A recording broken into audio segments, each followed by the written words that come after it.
Hello. Hello and good evening, Pastor Charles Williams. Good evening. How are you, Fintan Cullen? Great. I was just wondering, Charles, if you could speak a little bit closer to your phone. Okay. Just a moment. Yes, Just a moment here. Okay, is that any better? it is better because we have to have you nice and loud. Sure. Gotcha. Okay. So we have a couple of things to get to. But first of all, is this your first European interview? It may very well be. Yes, I think so. Sorry, you're going low again there, Charles. Okay. Yes, we have you now. That's perfect. Now, good. It's great to have you with us. I know we've been speaking all week, but it's really good to have you here right now. Tonight we're going to do lots of things. A couple of questions just to start off our chat, but we're going to get into the guts of how things operate there when it comes to missing persons, Okay. and how different they are here in Europe. Okay. So let me just start off by just opening up something here. Bear with me. After your first call to a radio station to ask them to interrupt the broadcast and announce a missing child's details, and they did, how did that feel? Well, I thought about that, and I didn't know how to feel, okay, to be honest with you. I mean, I just did what I felt needed to be done. I didn't do it because I was trying to establish anything, but, lo and behold, I think I was the one who was most surprised of all, that what I had shared on the radio was taken, and the long and short of it, developed the Amber Alert from it. Great. And when the Amber Alert was set up because of you, did you think it was going to be such a success, Charles? Fintan, I had no reason to think that it would be the success that it was, because then, again, I did not do it for success sake. I did it because I thought it was a good idea to help, find this missing little girl. But when I found out that the success was what it was, I truly, I'm very humbled about that today. No, well, it's really, really good because you come across as a very interesting, sincere man. So I'm delighted that you're on the show with us tonight. Amen. Thank you. Now, what sacrifices have you had to make to maintain the success of the show? Well, the initial sacrifice was on the day that I made the call. I made the sacrifice and the chance of losing my job, because on my job, they had a very strict phone policy that you could not use the phone while on company time. But I just felt the urgeness to make that call and to take that chance. And, the chance was I could have been fired. I took the chance of coming home and explaining to my wife and my 4 babies that I lost my job because I was on the phone. But lo and behold, because I did take that chance, the world now has this life-saving tool. That's great. That's just great. What advice would you like to give parents, etc., about missing persons? And if you could elaborate on that, because from your experience, from day one and what you've learned now, what pointers can you give to people that have missing loved ones? That's a great question, Fintan. What I would recommend, okay, knowing what I now know, is that whenever a child goes missing or a loved one goes missing, oftentimes people put way too much information on a flyer, okay? It's not important that on a flyer you put a child's birthday. It's not important that you put, other critical information about that child, because one day that child is going to be found and is going to want to go on and live life normally. And so that's the hope anyway. But that's one thing that I am really cautioning people about now, is not to put too much information on a flyer, because Fintan, what's happening here in the United States is that people are calling the families of missing loved ones and saying that they have information about their missing loved one, and it's a scam, and they are trying to extort money from people in this most vulnerable time. So we tell people all the time that the only phone number that needs to be on a flyer is the phone number to the authorities. Sure. Sure. That makes a lot of sense, and I've come across that myself. I'm going to elaborate on that a little bit later on, but after all these years, I would imagine you have met and made some new friends, both in the media and as advocates. Who in your mind right now at this early part of tonight's talk sticks out? In my mind, as far as friends and people that I've been blessed and privileged to meet, number one, I have been blessed and privileged to meet members of the government from all levels, the state, the city, the county, and the national levels, from President George W. Bush all the way down to others. That has been one of the high moments of my success. But as far as child safety advocates, there are a couple of child safety advocates that I want to mention. One is Tom Rogers out of Georgia. Tom is a fierce supporter of me. And of course, Linda Richardson, okay? Linda Richardson, I mean, Linda, she's a bulldog, okay? She is a bulldog when it comes to this. And you know, I was thinking about you as I was preparing for this interview, and I said, what is it I could say about Fintan Cullen? And you may laugh at this, and my definition of you right now is that Fintan Cullen, he is the blowtorch of Ireland, okay? Because once you get a hold to an issue, whether it's a missing child or whatever, once you get a hold to an issue, I would never want to be the person on the other side of that issue. Thank you. Thank you. Well, unfortunately, with the people around the world, they only understand one thing, because most people are ignorant and most people don't care. Most people are not humanitarian. So sometimes it's like, I would equate it to putting up a door. You can hit the nail a couple of times, or you can give it one hard bang the first time. Yep, that's so true. That is so true. Wow. In your experience, do certain members of the community get less help when it comes to their missing loved ones than others? You know, that's a great question, Fintan. We're dealing with that right now here in the United States. It saddens me to say this, but it seems as though that when a little Caucasian child is missing, we have a large amount of support as far as people sharing and getting the information out. When a little African American child is missing, we may have a good representation of support in getting the information out. But the generation, the people that I see that are suffering the most here in the United States are Latinos, Fintan. Right now on our Amber Alert board, the 4 children that are missing, that are outstanding Amber Alerts, all 4 of them are Latinos.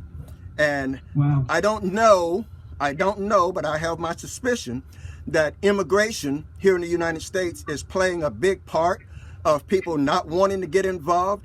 And so thus, the Latino community, if you lose your child or if your child is abducted, we as advocates really have to step in and be that bridge and help that community out, because that seems to be the community that's lacking.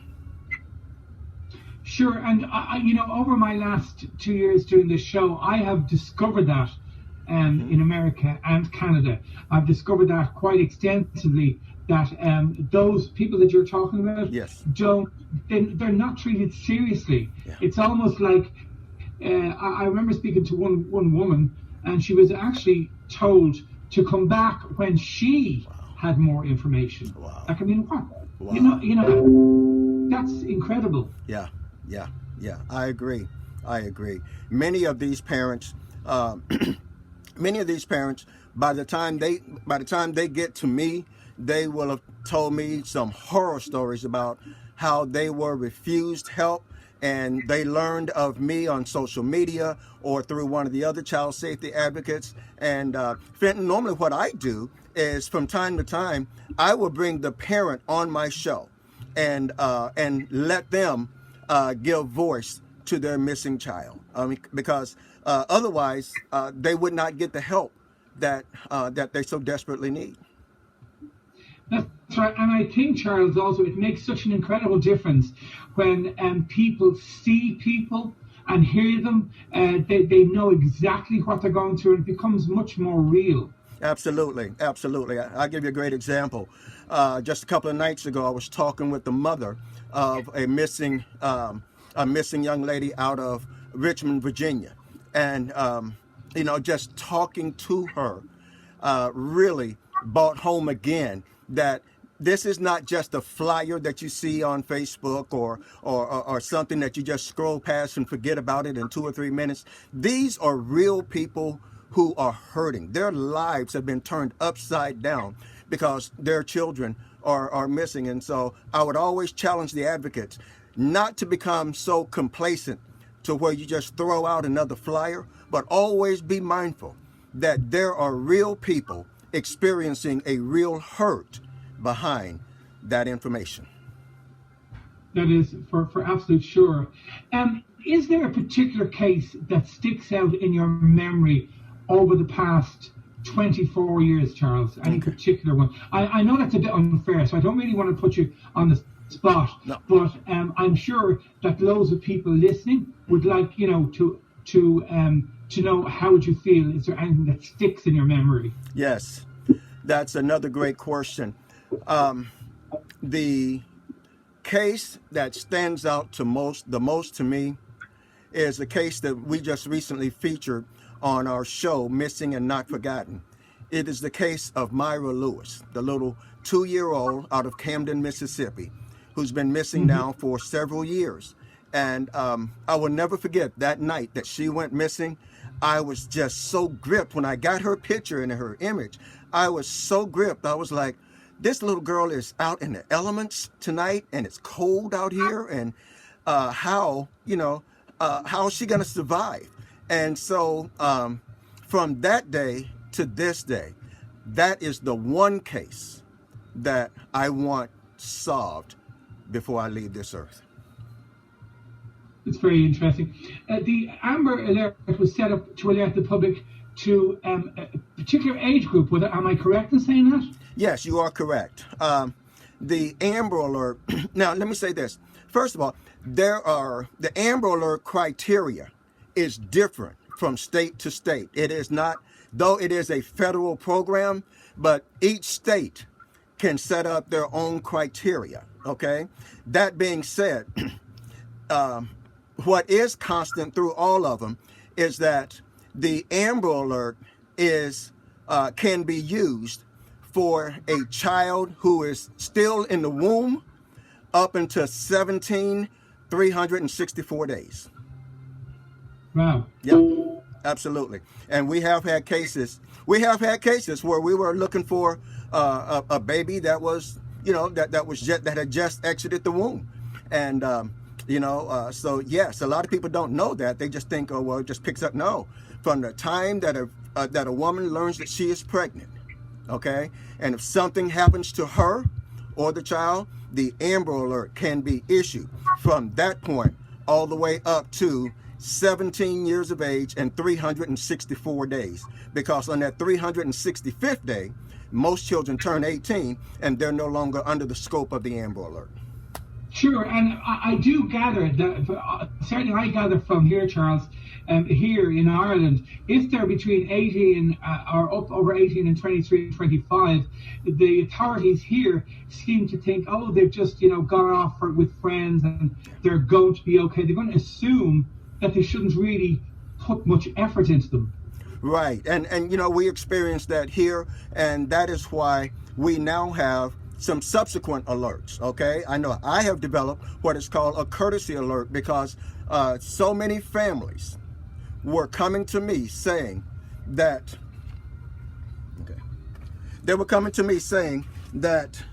that they could not get any help from the authorities because their child was 18 or over. And so we have developed a secondary alert called the courtesy alert. And there are other alerts out there called there's one called the Ashanti alert out of Virginia that actually speaks to that age frame from 18 to like 24, basically your college age children, because the epidemic that is going on that is really not being talked about is that so many children, so many young adults, if you will, are going missing. And we may hear about it on the news as, hey, they're just missing, but there is something seriously going on, and we needed to develop something to help combat that. Yeah, I am. Do you find after all these years that you still have the support from your family? I'm sure you do. Yes, I do. In fact, my wife was just here, okay? I do. I have the support, and I'm grateful to have the support of my family because, as you know, you're in studio, and the things and the time that is demanded upon people like yourself and myself to do what we do for children and for people we don't even know. I mean, the time can be demanding, and I am just so thankful that I have a supportive wife. I have a supportive family that has been with me.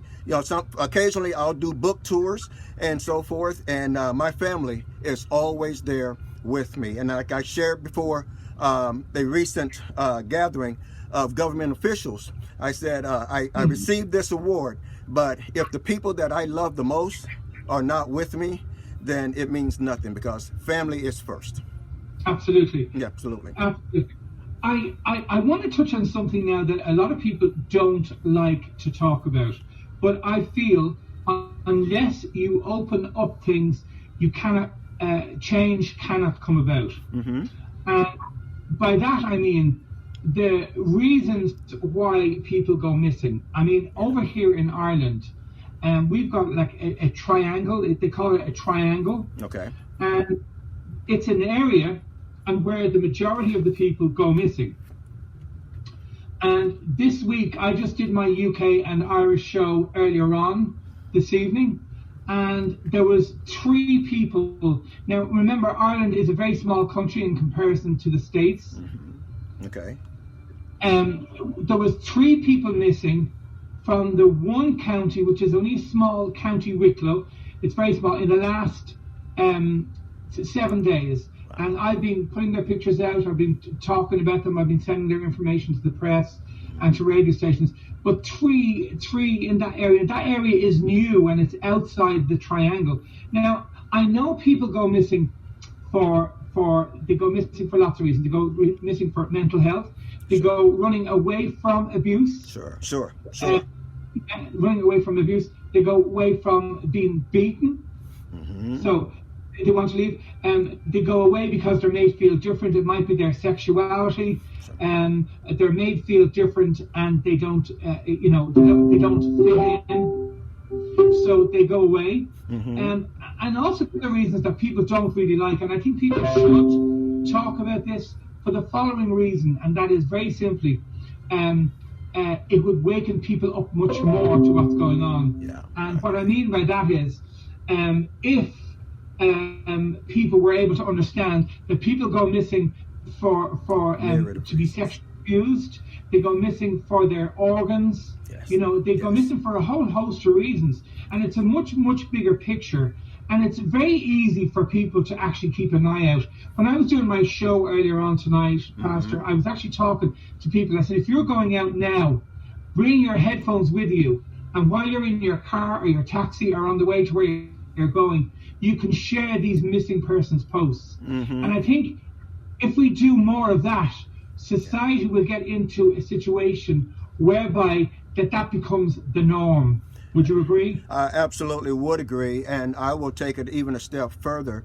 Thought about that recently, and what I would say to that is that a lot of governments, such as here in the United States, and I'm sure over in the UK and other places, governments seem to think that the resolution is to throw more money at the situation. It's to throw more money at the situation. Fintan, I'm of the opinion that it's not a money problem, okay? We need more advocates that are out there sharing the information, because there is, I'll tell you, I don't believe that there is no one program that is going to stop all of the missing that goes on both in the United States and over in Ireland as well. And so when people tell me, well, hey, such and so received this money or that money or so forth, and I'm very quick to say that I'm not on board to say that it's just something that governments can throw money at, but it is something that the more people get involved in sharing from an advocacy standpoint, we'll see a lot of these children being found. I want to say this also. Right now, and Tom Rogers brought this to my attention recently. Right now, there seems to be something going on some of the social media platforms that restricts people from sharing posts about the missing. And I found out, Father, sorry for interrupting, Charles, I actually found out why they were doing that. I'll tell you what they told me in a while. Okay. But they have been restricting people from sharing posts. And before they started restricting people from sharing posts, our success rate of finding these children was a lot quicker, okay? Now, kids are going missing for months because either they're being blocked on Facebook or they're being blocked on some other social media and from being able to get the information out. So actually, I know Facebook has their thing where they share about the missing within 100-mile radius of where the child goes missing. But again, I would say this, that within 2 hours, a child can be outside of that 100-mile radius. Go ahead. Absolutely, of course it can. And I think a big company, I mean, Facebook have me being blocked from adding posts to groups that I haven't been posted in before, and vice versa, until May. So they've taken a big stance, and they've done the same with Linda and lots of other people. They take a big stance, and they're blocking people for months at a time. Yes. Now, because of hospital appointments, but I will be going to. Facebook has a very, very big office here in Ireland, and I will be calling there in the next week or two. I will be calling to them and basically telling them, do you realize you're contributing to the potential death and anxiety of people because you are, and I think, in our country here, you're allowed to do what you're like, Charles. If you're a company or a big business, you can do what you goddamn like, excuse my language. Sure. Yeah. So I'm going to visit them, and I won't be in any way polite because I've sent messages, I've sent everything, and it doesn't work. So I'm taking a film crew with me to when I do that, and I'll certainly send it to you guys and let you see, because there's no need for that. No need. There's no need. And again, all we're trying to do, we're not trying to build a brand for ourselves or anything. All we're trying to do is help another family who had a child to go missing. You asked the question a moment ago about, let me just say this, about the financial impact as to what happens when a child goes missing. On the average, when a child goes missing, one of the first things that a family wants to do is to go and purchase some flyers. They're shocked to find out that color flyers now are between 85 cents and 95 cents here in the States from FedEx Kinko's. Okay, and so that's the first hurdle. And when most of the time, families are not prepared for the financial impact that a prolonged missing child will take. Because what a lot of people think that, just because the child is missing, the parent can be excused from work, and because that child is missing. No, life still goes on, even with the missing child.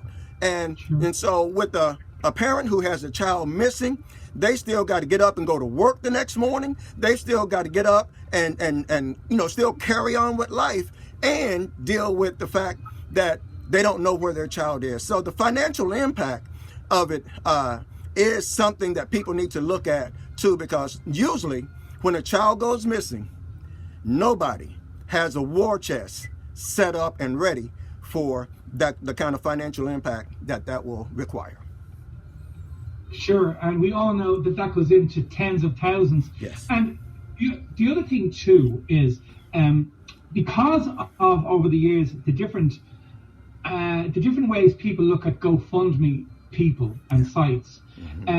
I think that when a site comes up that says, you know, fund me, a GoFundMe site, many people are totally put off by that. I think people should stop using the words of GoFundMe. Yes. I think they should make a Facebook page for that person. Like you say, put very little on. I mean, a lot of missing people parents make a dreadful mistake of putting on a picture of a child with long hair, a child with short hair, and like people are confused. Does the child have short hair or long hair? Right. You put up the most recent picture, and that's it. That's it. And you know, and that's what I tell people. Excuse me. Whenever I go out, is that people in this day of digital technology, there is no reason for any parent not to have a current photo of all of their children. I mean, the photo should not be older than a couple of months. Okay. Yeah. But there is no reason, not in this day of modern technology. But you know, Fintan, and I'll share this with you. It bothers me when a few years ago I was at a store and a fight broke out in front of me. I took out my camera and I videotaped the fight. Okay. That videotape of the fight in Walmart got more than 1 million views. Okay. It got more than 1 million views in a short period of time.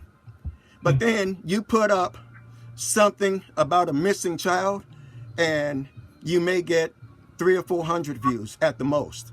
And I think that says something about, here in America, at least it says something about where our real priorities are. Are we on social media? Are we looking for the sensational, or are we going to use social media for good? Well, I have to first of all agree with you, but I'll tell you what steps I've made here. I shame people. Okay? Now I don't do it now, but I was actually shaming people into wanting to know. I would say, why are you watching my show?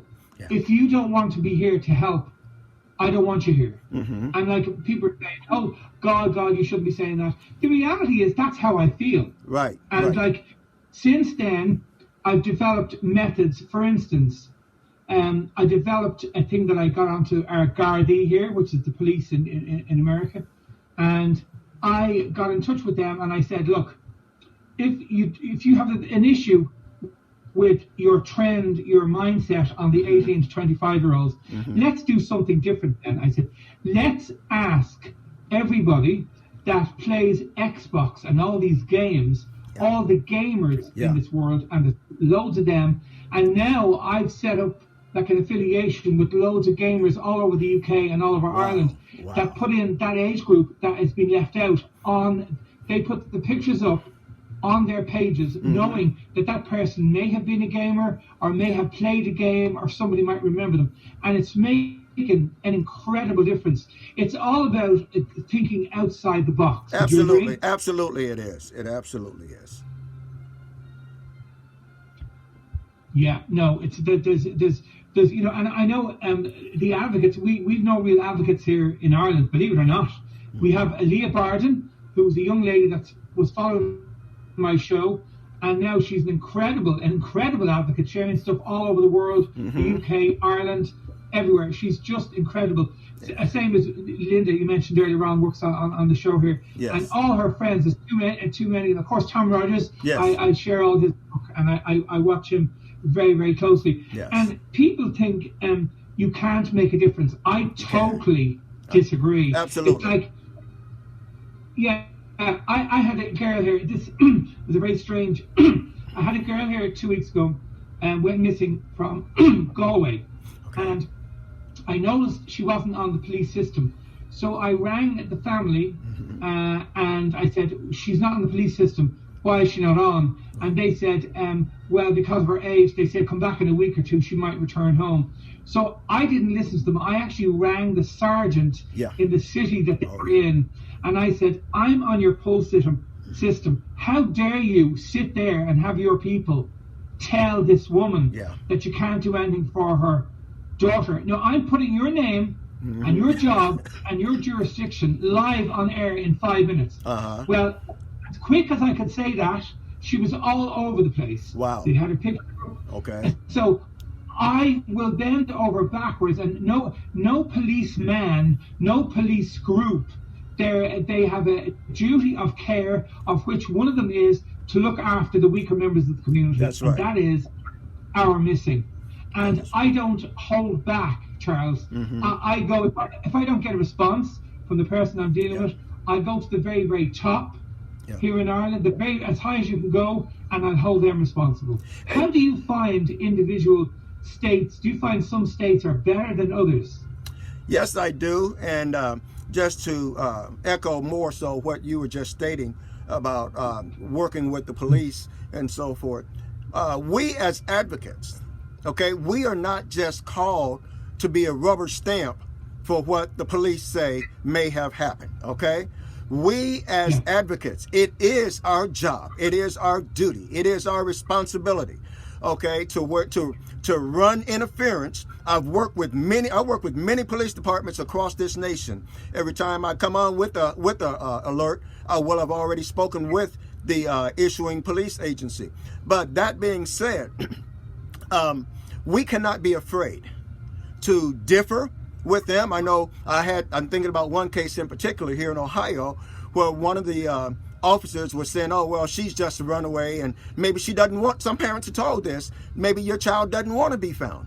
And I just told him, I said, listen, okay, we're gonna keep pushing the envelope. What I did is I went back and we got with the mainstream media here. We had outdoor vigils, and I mean, we raised all kind of noise until we found that girl. So as advocates, okay, we're not just called to rubber stamp, okay, we're called to make a difference. Absolutely. You know, I had a situation before where I had a parent live on the air, and I knew the parent wasn't telling me the truth. Yep. And I think as a person, first of all, never mind an advocate, but as a person, first of all, I have a duty, if I think there's something wrong, to try and correct it. And basically, without going into too much detail, I basically cross-questioned the mother, which I've never done before. I've never had to. And it materialized that a lot of the information that the police had in the UK was incorrect, and they had a lot of information that was irrelevant. That's another thing, like you said earlier on about these posters that have loads of information. That is not required. So people listening right now, take heed of what Pastor Charles Williams has to say. There is absolutely no need to have a mountain of information, because people being people usually stop to look at a photograph because, oh, look at that little child, or look at that elderly person with dementia, or whatever. They don't need the life story of the child. They just need what they were wearing last, where they were, what age they were, and that's really it, and an up-to-date picture. Absolutely, absolutely. And that helps guard against a whole myriad of unwanted situations that could happen in situations like that. Sure. I also think that in schools, where they have a games period, this is one of these initiatives that I'm going to start this year. In schools where they've got, over here we call them a games period, a sports period, where they go out and play football or hurling or basketball. I think we got lots of rain here, as you probably know, Pastor. We get a lot of rain in Ireland, and I think those periods should be used to teach kids about what's important in life. And one of those categories is missing people. And I think, you know, I find here in Ireland, our people don't give credit to young people near enough, because they're the ones that are our future. They're the ones that understand the technology. They're the ones that want to help people their age. And if it's only helping people their age, well, it's more than their parents are allowing them to do right now. I think it's really important. I think parents need to talk more about drugs and sexuality with their kids, and their kids will open up more, because no matter how much we don't want to talk about these things, these are the things that affect them through their lives. Yes, that is so true. And don't think that the kids are not mindful of these situations. I mean, I think about several cases. I think about the little girl last year in North Carolina who went missing. And as she went missing, her children, I mean, the children in her elementary school, I mean, they had to call counselors in because she was later found deceased. So it is something that, though kids may not mention it, it is in the back of their mind. And what I try to tell people all the time is that when I see a child and I'm talking to them around this issue, I said, I want you to know that if anything should ever happen to you, I want you to know that this man right here will move heaven and earth to try to find you. So don't don't ever think that we're not looking. We are, and that's and I share that with the young kids. Great. I know here on a couple of occasions there's been people that were missing that came up on Facebook but weren't on the police system. So I actually sent messages to the people that were posting, asking them, would they like to talk to me? Would they like to come on the show? And would they like to talk about their missing loved one? Now, I'm always very cautious and careful in what I say. I tell them they can come on. They won't be on screen because some people don't like to be on camera. I say we can hear you on Messenger. And I said, if the focus of the talk is not about you, not about your husband, not about the siblings, the focus of the show is about your missing child. That's it. Would you believe that very, very few people in those instances actually got back to me, which I find that leads me to believe that there's something untoward going on. Sure. Because that happens in a lot of places. Sure. It absolutely does. And, that's one of the things that I try to share with advocates, and for those who are watching right now, share for advocates, is that before you post the flyer, because that was a season here where just a barrage of old posts, old cases that had already been successfully resolved years ago were coming out on Facebook. And so I began sharing with advocates that before you share a post, take a few minutes, contact the local authorities, and make sure that this post is still applicable, because there's a lot of things, and as an advocate, credibility is everything. Okay. And if people see that you're posting or that you are sharing stuff that you haven't independently verified, then that raises a shadow of concern or integrity upon you. So I tell people to take that few minutes and contact the local police agency and confirm that what you are seeing is actually what needs to be shared, and you'll find out a lot of cases will have already been resolved. Oh, absolutely. And to cover that side of things, what I do is, obviously I read all the posts, but I put up as well, if this post has recently, in other words, if the person's been found, because that can happen too, can you please update now, you've got my permission to update or say whatever they want to say. So I'm very conscious of that too. I'm in the middle of the next couple of months, Pastor. I'm trying to put together an initiative that will work and bring out a video basically of teaching people about, number one, what to do. And a lot of people say, well, that's standard stuff, they know that. People don't. Believe me, people still don't. Yeah, that's so true. Bringing out a video to talk about what the first steps you should do, how to make a flyer, and how to try and get a printer to print for nothing, because I talk printers over here into printing for some missing people without charging. Sure. And I have to bang my head, but I bang my head, but I do all this, and I think over the next couple of months I'm putting together quite a constructive video. And I'm going to be basically looking for people that know about this, some prominent advocates, and hopefully yourself, Pastor, that can contribute something to the video, so we can make a real impact everywhere. Sure. And Fintan, I'm as near as a phone call, okay? And I would be delighted to do it. This has been good. Oh, it has been, because you see, I don't normally curse, but sometimes in this world, Pastor, there's a lot of bullshit, and I'll say it for you. There's a lot of Irish people And having known, and I used to work in the entertainment industry before I got unwell and became disabled. And I really know what the world of entertainment's like. Sure. And it follows into everything else, human people being the way they are. Sure. And no change will come about unless you demand a change. It's like Bob Geldof during, when he was doing that back in 1985, when he was trying to get Feed the World and all this kind of stuff. He embarrassed them into it. Mm-hmm. And there's nothing wrong, I think, Charles, in sometimes telling people, well, look, you're very, little-minded. Yeah. You're not intelligent. You don't have the grasp of the situation that's going on. Mm-hmm. I'm pushing you to one side because you're in the way. Next. Right. And, Fintan, I would say this, that it is important for people not to be afraid to take a risk, okay? Not to be afraid to take a risk of getting involved with a family who has a missing child. Because if you stop and think about how the Amber Alert was created, what would have happened if I had been afraid to take that risk of being fired? We would not have the Amber Alert all over the world today. So, yes, it comes as an advocate. You're going to have to take a risk, but like with the Amber Alert, risk can have great reward. Okay? That is for sure. Well, look, hopefully we'll do this again in a couple of months. Yeah.